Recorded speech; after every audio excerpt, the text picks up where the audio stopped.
Ladies and gentlemen, it's my great honor and pleasure to introduce to you the Assistant Secretary of State for European and Eurasian Affairs, Victoria Nuland. Victoria just recently returned from Kiev and has an update on the situation there, as well as the U.S. government position. Victoria?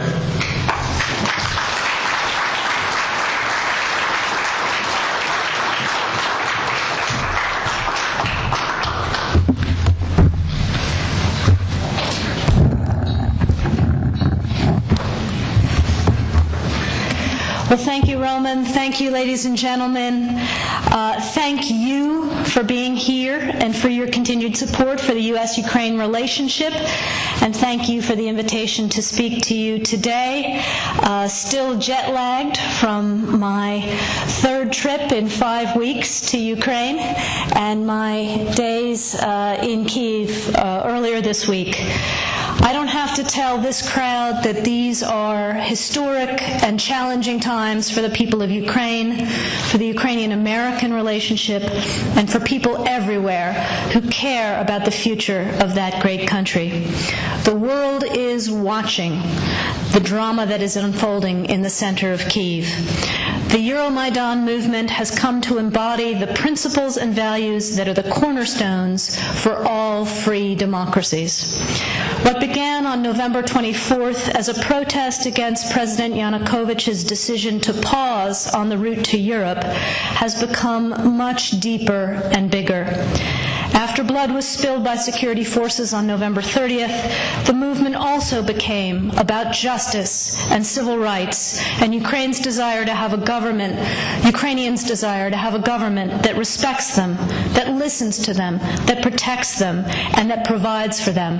A modern democratic government. That was palpable when I made my first visit to the Maidan on December 5th. When Ukrainians say they are European, this is what they mean. And as one very prominent Ukrainian businessman said to me, the Maidan's movement's greatest achievement is that it has proven that the people of Ukraine will no longer support any president, this one or a future one, who does not take them to Europe. Throughout this period, the United States message has been clear and unequivocal. We stand with the people of Ukraine in their search for justice, human dignity, security, a return to economic health, and for the European future they have chosen and that they deserve. As you know, and as Roman said, I returned to Ukraine from my third visit in 5 weeks last Tuesday in support of these very goals, this time conducting parallel coordinated high-level diplomacy with EU High Representative Cathy Ashton with all of the key Ukrainian stakeholders.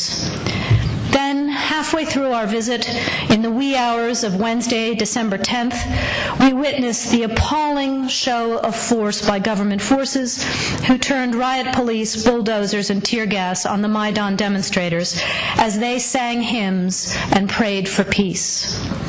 Ukrainians of all ages and backgrounds flooded to the Maidan to protect it.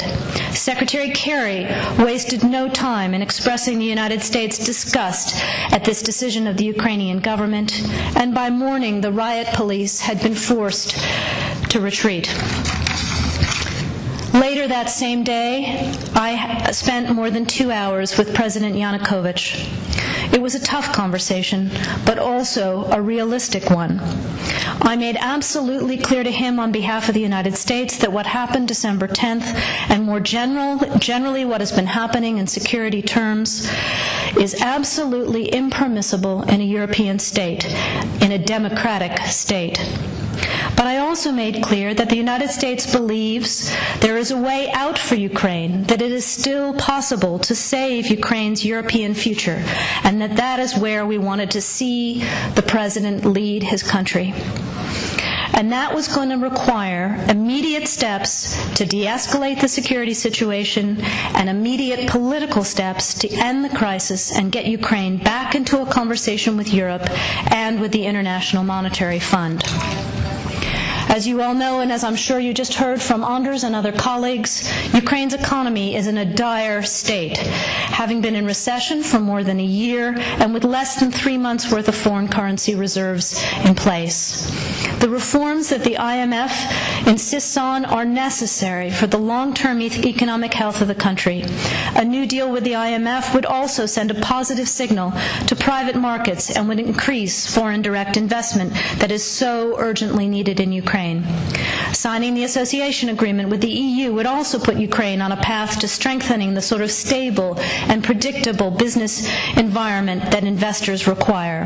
There is no other path that would bring Ukraine back to long-term political stability and economic growth. We also commend the EU for leaving the door open on the association agreement and for continuing to work with the Ukrainian government on a way forward. The Ukrainian parliament has already passed some 18 separate pieces of required legislation in advance of the Eastern Partnership Summit in Vilnius. Although that was a missed opportunity, it would be a huge shame to see 5 years' worth of work and preparation go to waste if the AA is not signed in the near future. So it is time to finish the job. As Vice President Biden said in remarks last night, President Yanukovych has a choice. He can choose the path that leads to division and isolation, or he can take a leap and take immediate, tangible steps to defuse his country's crisis and start a genuine dialogue with the opposition and agree on a path that returns Ukraine to economic and political health. While these are challenging times in many ways, we also can't lose sight of the fact that this is a time for great optimism as well. You only have to be on the Maidan to feel the energy, to feel the hope of Ukrainians coursing through the center of Kyiv and across the country. People are engaging because they know they have a stake in the future of their country. We see energy, we see optimism that simply didn't exist in Ukraine 20 years ago. People are of all ages, of all classes, of all walks of life, are taking ownership of their future and coming out into the streets to demand a European future. They're doing so peacefully, with great courage, and with enormous personal restraint. Since Ukraine's independence in 1991, the United States has supported Ukrainians as they build democratic skills and institutions, as they promote civic participation and good governance, all of which are preconditions for Ukraine to achieve its European aspirations. We've invested over $5 billion to assist Ukraine in these and other goals that will ensure a secure and prosperous and democratic Ukraine. Today, there are senior officials in the Ukrainian government, in the business community, as well as in the opposition, civil society, and the religious community who believe in this democratic and European future for their country. And they've been working hard to move their country and their president in the right direction. We urge the government, we urge the president to listen to these voices, to listen to the Ukrainian people, to listen to the EuroMajdanu, and take Ukraine forward. The support of the people in this room is absolutely essential. We thank you for all you are doing. We thank you for your partnership all these years, and we look forward to continuing to stand shoulder to shoulder with you as we take Ukraine into the future that it deserves. Thank you very much for the time today.